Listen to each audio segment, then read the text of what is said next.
There has never been a better time to get into VR than this moment right now, and there are hundreds of weird, mind-blowing, terrifying, and straight up hilarious things that you can do in the virtual realm. But to save you searching through endless reviews and demos, I have put together a list of the top 10 most fun. There is something for everybody in this list. If you're new to this world, we'll kick off with the classics, and towards the end we'll get to some new releases which look pretty unreal. And pretty much all of these are playable on the Quest 2, with the occasional one via PC, which I'll let you know if that is the case. This is obviously quite a visual episode, so YouTube will be the best experience, but I'll make sure you're covered if you're just listening too. Alright, no messing about, let's get into it.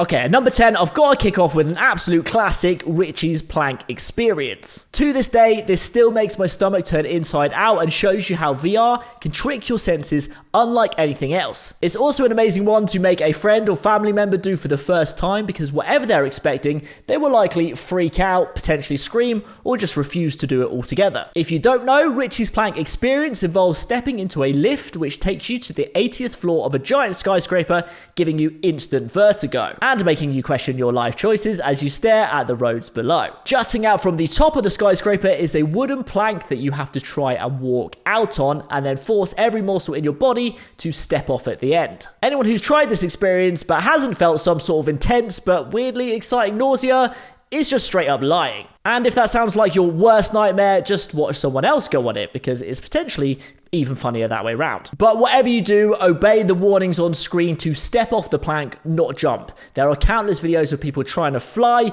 who end up in their real life wall. I witnessed my own friend launch himself into a step ladder and almost break his nose. This is what VR can do, and it will trick your brain. Before we move on to number 9, a quick bonus shout out to some other fan favorites, namely Beat Saber, which is kind of like Guitar Hero but with lightsabers, and a perfect one to get used to the mechanics of VR. Super Hot VR and Pistol Whip are also both simple pick up and play titles, and great if you're new. Okay, on to number 9, and this is another awesome, unique feature of VR, which is music creation, even if you're not musical in real life. There are 3 titles in this category which I think are brilliant. The first being Tribe XR, which is essentially a game/experience that teaches you how to DJ on a $10,000 Pioneer setup. And it's genuinely very cool. Learning to DJ is pretty hard and expensive to start. It's also way easier having step-by-step tutorials where you can practice along with them rather than just watching YouTube videos. And tutorials is exactly what this app does, which means you don't have to embarrass yourself at 2 a.m. at a mate's party.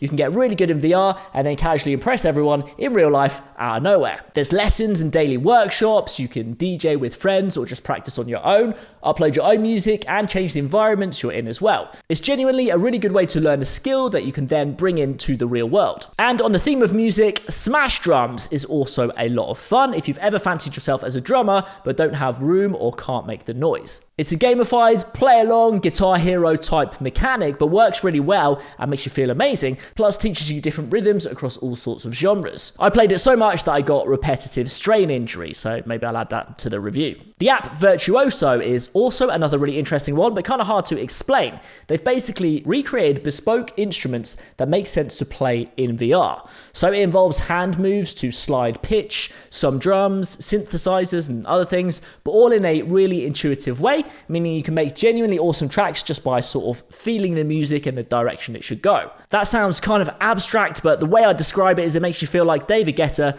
without having to understand production. Definitely a fun one, and something that could only really work in VR. And very quickly, lastly in this category, Piano Vision is a new experimental mixed reality app that lets you learn piano by placing augmented reality notes and instructions over an actual physical piano. Another genuinely great way to learn a real-world skill whilst doing, and want to check out if you do have a piano or keyboard at home. Alright, at 8, let's dive into fitness and sport. Now, I didn't quite believe this as a genuine category until I tried it myself, and I am now fully converted. One of the biggest reasons to not go to the gym or for a run is that for a lot of people, it's quite boring. But FitXR does a great job of gamifying virtual workouts and making them actually fun. It's also come a long way from its initial release, so there is a lot of variety on there now. There's a few different styles of workout: box, dance, hit, and a multiplayer option as well, each with loads of classes to choose from, and they will genuinely push you hard depending on the difficulty that you choose. Some classes also have virtual personal trainers that will amp up your workout, let you know what moves are next, and how much time you have left. So along with scoring points and hitting targets, you do increase your effort a lot more than you would working out on your own.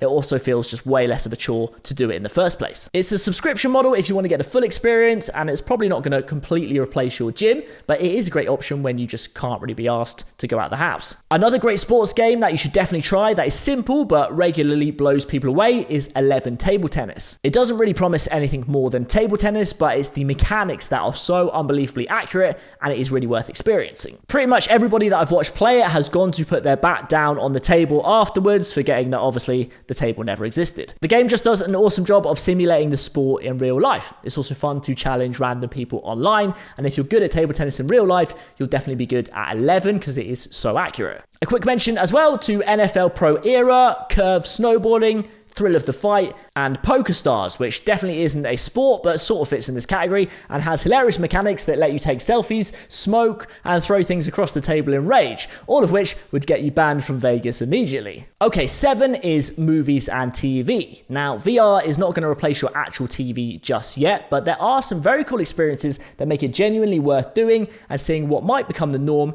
in a few years. The first is the unexpected return of 3D movies, which were always cool but ludicrously expensive at the cinema, and you had to wear those annoying glasses. In VR though, they work perfectly, and you get reminded that movies or short films bursting into your living room is a fun experience. The easiest way to do this is through a free app called Big Screen, which is a social viewing app. So you can choose all sorts of environments, choose your seat in the cinema, watch with others, and so on. You can also choose from their selection of titles, or if you have the movie downloaded, copy it to your headset or stream it across. Netflix, Amazon Prime, YouTube, Sky Sports, and Red Bull also have their own free apps. So you can watch your favorite shows on giant screens and check out some of the bespoke 360 movies like snowboarding down a mountain, riding inside an F1 car, and even sitting pitch side at the football. There's also cool Vegas shows like Cirque du Soleil and Penn and Teller that have been purpose shot to watch in VR. The experience will vary based on what headset you have and how good the resolution is, but it's worth trying just to get a sense of where this is all heading, especially as Apple alluded to a lot of these types of things coming with the Vision Pro announcement recently. Alright, number 6 I'm calling VR storytelling.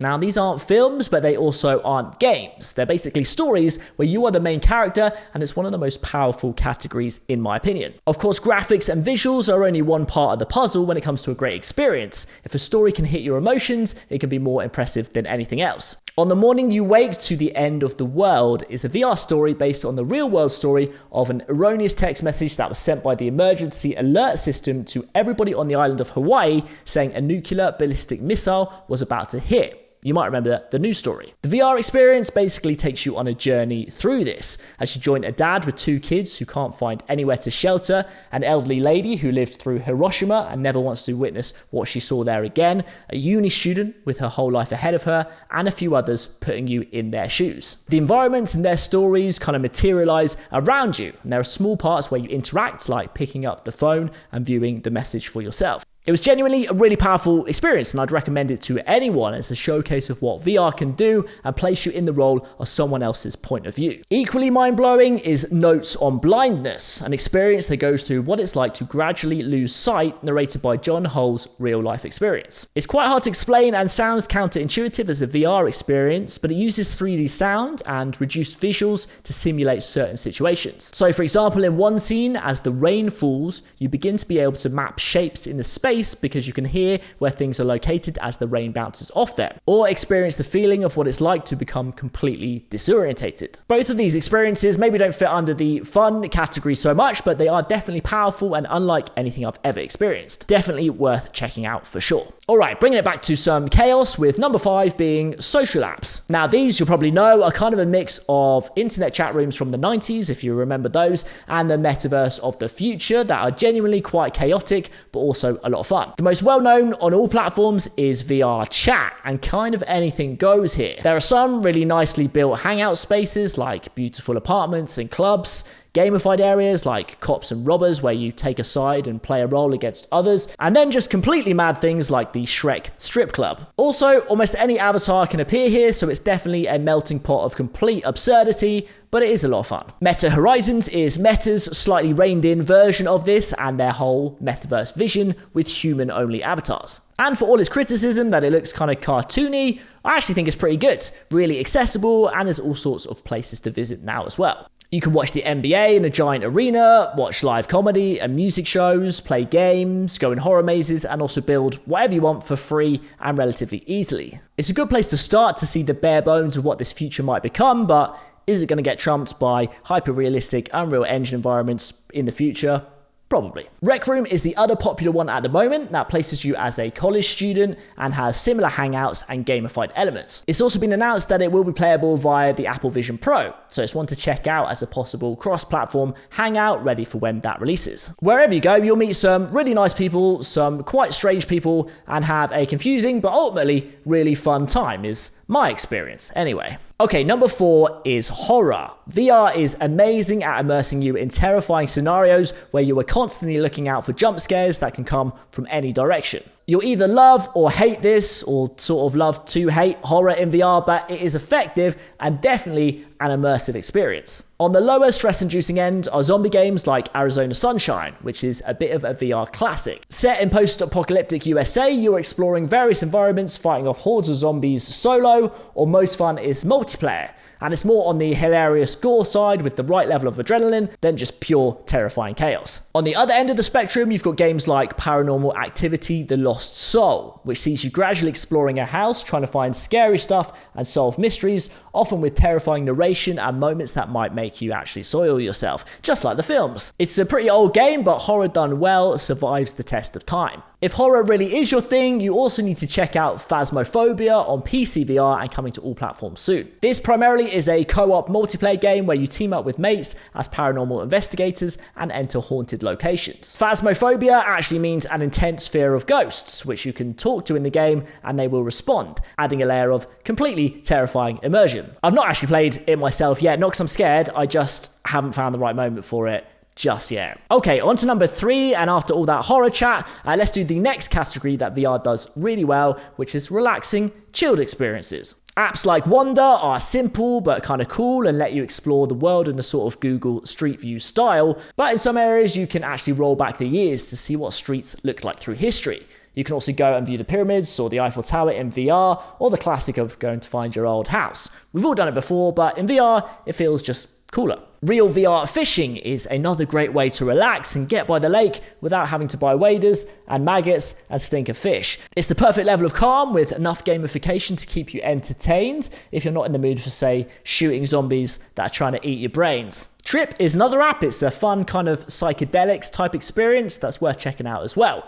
It has very easy mechanics that involve just moving your head to catch things, and it's genuinely very relaxing and at times quite trippy, unsurprisingly. It's another good use of an experience that only really works in immersive VR. Puzzle or escape room type games could be another whole category on their own, but fit in this section too.